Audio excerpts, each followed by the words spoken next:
La mentalidad es muy importante a la hora de enfrentarse a una situación, sobre todo cuando esa situación tiene un contenido estratégico. Yo les hablaba y les ponía como ejemplo el ajedrez. Eh, Bien, el ajedrez tiene un número de piezas que es idéntico y la única ventaja que tienen las blancas sobre las negras es que las blancas se mueven en primer lugar. Pero salvando eso, tienen 2 torres, 2 caballos, 2 alfiles, los mismos peones, una dama, un rey, una reina. A partir de ahí, el cómo desde la mentalidad que uno tiene se proyecte en el tablero y maximice sus ventajas y desventajas y ejecute, recogiendo la herramienta después de soldar, pues, y ejecute el voy a ir cambiando para que tengan ya las imágenes, porque si me quedo aquí hablando con ustedes, mal.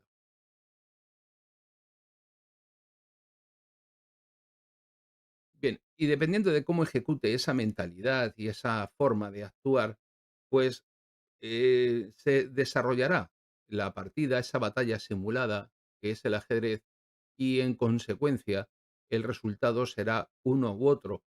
El valor verdaderamente determinante de la partida, del ajedrez y de su resultado, no son ni las circunstancias del tablero, ni las piezas. En realidad, lo que ha determinado esa batalla simulada, ese juego que simula una batalla, ha sido la mentalidad de los que se enfrentaban. Fíjense que incluso el ajedrez ha tenido un valor simbólico muy importante porque, eh, recuerden cuando en la época de la Guerra Fría el ajedrez se proyectaba en todos los medios de comunicación, en el cine, en los noticiarios, en la radio, en los periódicos. La gente seguía las partidas a través del periódico o de la radio que iban narrando las jugadas que llevaban a cabo los jugadores y se elevó el ajedrez a un valor simbólico tal que incluso simbolizó el enfrentamiento entre el este y el oeste, entre Estados Unidos y la Unión Soviética. Todos podemos recordar las famosas partidas entre Kornoi, Karpov y tantos otros que se produjeron y que han sido el reflejo de una época, lo cual nos da por un lado, un dato indicativo del valor simbólico que tenía el ajedrez, pero también del valor y del peso de la mentalidad. Lo que caracteriza en este momento eh, a este segundo capítulo, porque de alguna manera, aunque proyectándolo en distintos aspectos y en distintas cosas, efectivamente, Kasparov, proyectándolo en distintos aspectos y en distintas cosas, he ido hablándoles de distintas cosas que, todas guardan relación con la doctrina militar rusa y el pensamiento militar ruso. Si ustedes recuerdan, en el programa de El oso, ruso en el desierto, El oso en el desierto, dedicado a Siria, yo les hablé de ese hallazgo, de esa invención del, arte operacional, de esa evolución del pensamiento militar que se inicia a través de Tukhachevsky, de Svechin a partir de 1926, e incluso a los miembros geopolíticos del canal les envié algún libro sobre esta cuestión, en formato digital. Ya saben que los que son geopolíticos en el canal tienen acceso a documentación de forma constante. De hecho, programa de hoy, pues han tenido para que puedan ver cómo se refleja lo que estoy diciendo en la mentalidad de los miembros de la OTAN y en concreto en España, pues les he remitido un artículo publicado por un coronel del Estado Mayor del Ejército de Tierra en España. Y eso les permitirá tener un conocimiento directo propio de qué es lo que están pensando y cómo recepcionan el pensamiento. Porque ese arte operacional que pensaron los rusos lo integraron, lo integró la OTAN, los Estados Unidos, en 1982 y a través de eso ha pasado al conjunto de la OTAN informando parte de su propia doctrina militar y adaptándola a la misma. En nuestro caso, es importante tener en cuenta lo siguiente. para poder comprender el pensamiento militar ruso, que hoy es el segundo programa que, de una o de otra manera, vamos a dedicar a ello, porque la comprensión de cómo se piensa nos va a permitir comprender el por qué tenemos el resultado que tenemos en este momento en Ucrania. Miren, durante todo el periodo de la Guerra Fría, la Unión Soviética tenía una lucha existencial, vital, por la supervivencia con el bloque capitalista que entendía como un todo o nada. No había posibilidades para asumir una guerra total y salir derrotado y sobrevivir. Por lo tanto, como era una cuestión de vital para importancia para la Unión Soviética, empezaron a desarrollar y a pensar la guerra de un modo diferente a como se hacía en Occidente, porque en Occidente, por ejemplo, toda la estrategia de la guerra nuclear se hacía normalmente a partir de corporaciones privadas como la corporación RAND. Pero sin embargo, en Moscú aquello no era así. En Moscú son los propios militares los que de alguna manera piensan la guerra y la adaptan a sus circunstancias y a sus necesidades. En este caso, a lo que asistimos en este momento es a la eh, incapacidad de los expertos militares occidentales para poder comprender el enfoque ruso de la guerra. No lo están entendiendo, no lo han entendido, no comprenden la mentalidad del enemigo y por eso son incapaces de tomar decisiones que les permitan adaptarse a la mentalidad de su enemigo y anticiparse a sus actuaciones o incluso saber cuáles son las consecuencias en la mentalidad del enemigo de las propias actuaciones. Esto es lo que ocurre en la actualidad con los expertos militares y el lado de la OTAN, de la prensa no hablamos. Por lo tanto, en este momento, como no se le comprende y existe una incapacidad para comprender el enfoque ruso de la guerra, lo que se está haciendo es eh, plantear una concepción del adversario ruso como alguien completamente demonizado y por lo tanto se le desprovee de los aspectos humanos o de las características que les son propias para reducirlo a un arquetipo que no coincide nunca con la realidad que se encuentran en el día a día. Bueno, la consecuencia de esa actuación es que no desarrollan los occidentales, la OTAN no es capaz de desarrollar estrategias ni de articular sus fuerzas o incluso equipararla a las realidades de la guerra. Claro, ¿qué ocurre? Que las frustraciones que experimentan tras ver el resultado de sus actos se traducen en los medios de comunicación en una narrativa que alimenta el odio, y la rusofobia que estamos experimentando, lo que hace aún más vulnerable la situación a la propia OTAN y al propio bloque atlántico, porque a su incomprensión le suma la frustración y ambas resultan en su vulnerabilidad.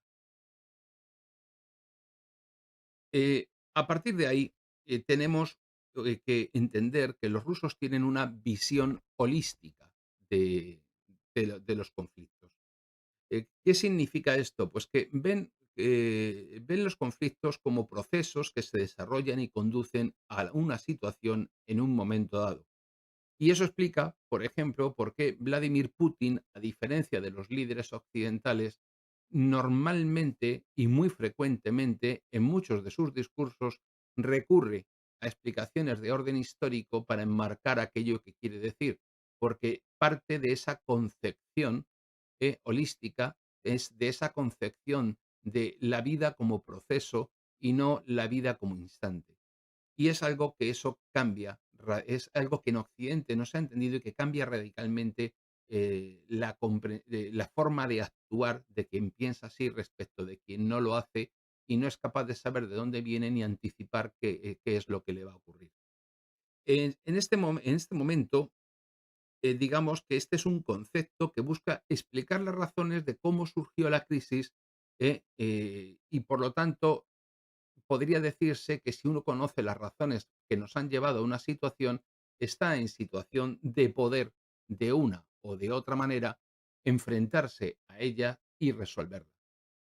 Pero claro, porque como tienes un diagnóstico correcto, puedes buscar una terapia adecuada para conseguir alcanzar el resultado que pretendes o, en su defecto, el mejor resultado posible.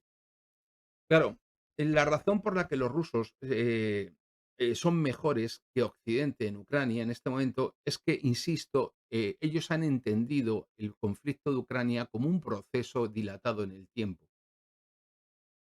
Y de esa manera, si la OTAN, por ejemplo, sitúa el inicio del conflicto el 24 de febrero de 2022, mientras y el inicio del conflicto palestino el 7 de octubre, haciendo abstracción de lo que ha ocurrido con anterioridad. Claro, ¿qué es lo que hacen? Tratan de ignorar los contextos que los molestan y de esa manera, en realidad, se enfrentan a conflictos y libran conflictos que no entienden. Y la pregunta que debemos hacernos es cuáles son los principios del arte militar de las fuerzas soviéticas que han heredado en este momento las fuerzas de la Federación Rusa. Voy a enumerarlos con una breve explicación de los mismos porque creo que será de utilidad. El primero es la disposición para llevar a cabo las misiones asignadas. El segundo sería la concentración de esfuerzos para resolver una misión específica. El tercero, y importante también, es la sorpresa, que resulta poco convencional, pero que siempre es deseable, de la acción militar o de otro tipo que frente al adversario en el contexto del conflicto. Insisto en que los rusos ven el conflicto como una realidad poliédrica, dotada de muchas caras y por lo tanto no solamente, y esto va a tener mucha importancia en el concepto que voy a explicar después, es no solamente como un hecho aislado. Bien, pues, cabe señalar, y así, lo tenemos que plantear, la finalidad la finalidad que se persigue con nuestra actuación determina el conjunto de tareas y el nivel de resolución que se debe alcanzar con cada una de ellas. La totalidad de los medios disponibles determina, por lógica, la forma de resolver la misión y para alcanzar el objetivo que se desea. Es decir, ahí, en este punto exacto, es donde tenemos que entrar a valorar la cuestión que hablaré más tarde de la correlación de fuerzas, un concepto esencial. Por un lado, la comprensión del conflicto como proceso. Por otro lado, la correcta evaluación de las circunstancias. Bueno, pues después de este tendríamos la coherencia en el liderazgo, es decir, el mando tiene que ser coherente y además tiene que estar dotado de la capacidad para mantener su unidad. Uno de los grandes males que estamos viendo que ocurre en este momento en Kiev es la falta de unidad en el mando. Hay una división entre el mando político y el mando militar y al mismo tiempo y además hay también una división dentro del propio mando militar entre los partidarios del mando político y los leales al mando militar. Y eso lo estamos viendo con distintos generales subordinados a Zaluzny y la relación que tiene Zaluzny con Kerensky con Zelensky y los militares con Zelensky a su vez, que son opositores a Zelensky y que yo estoy convencido que si lo son muchas veces es por ambición de quítate tú para ponerme yo y desplazar al jefe consiguiendo escalar así posiciones dentro de la jerarquía. Bueno, pues aparte de esta coherencia del liderazgo, también tenemos que hablar de la economía de fuerzas, recursos, tiempo y espacio. Cuatro elementos, repito, fuerzas, recursos, tiempo y espacio, que deben ser combinados y economizados y administrados de conformidad con los eh, objetivos estratégicos, las circunstancias tácticas y operativas que en cada momento se puedan producir.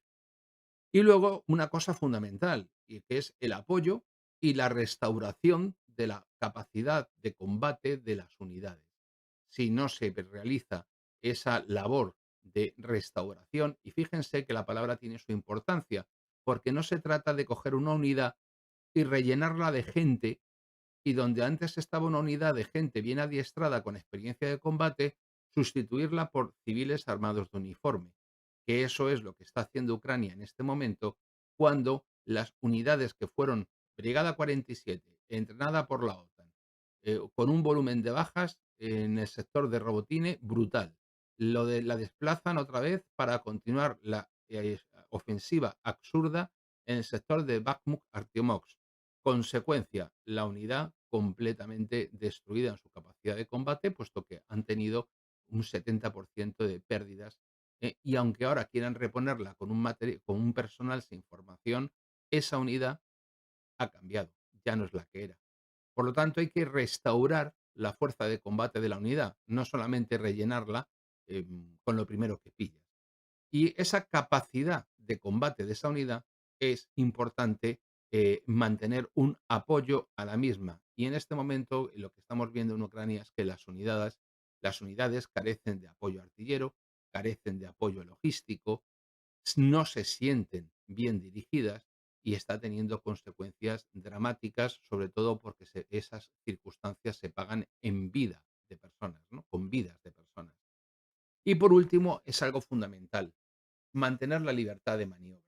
Cuando tú no puedes decidir qué hacer ni dónde hacerlo, y además no puedes imponer al enemigo el campo de batalla, sino que a ti te imponen el campo de batalla y solamente puedes hacer aquello que el enemigo sabe que vas a poder hacer y has perdido la libertad tanto para maniobrar dentro del frente a nivel operativo como para decidir a nivel estratégico qué hacer, pues ya no tienes, ya no es, la guerra deja de ser el choque de dos voluntades que contradictorias.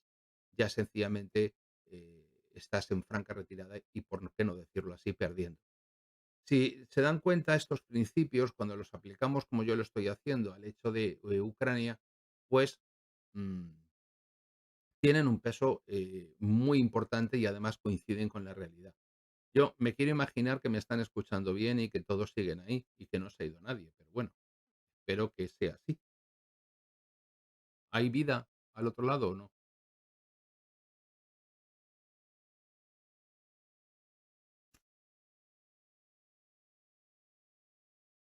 Bueno, pues cabe señalar que estos principios se aplican como un sistema de pensamiento tanto a, a las actividades de carácter operativo, recuerden los tres niveles, estratégico, operativo y táctico, como a los aspectos dentro de esa concepción global, holística del conflicto, a los aspectos que no tienen un carácter meramente militar. Y eso es algo fundamental, entender que estamos ante fenómenos globales, ante una visión global, ante una visión, eh, si se quiere, eh, que abarca el conjunto de todas las realidades del conflicto. De ahí que si hacemos un análisis intelectualmente honrado de lo que está ocurriendo en Ucrania, si veremos que si Ucrania hubiese sacado las conclusiones que se derivan de la aplicación de estos principios, su situación en este momento no sería esta. Vamos a poner ejemplos. ¿De qué ha servido cruzar con unidades de infantería de marina el río Dnieper en el sector de Gerson? Si no había ni posibilidades de apoyo, ni capacidad de penetración, ni una vez cruzado el río, libertad para maniobrar en la orilla oriental.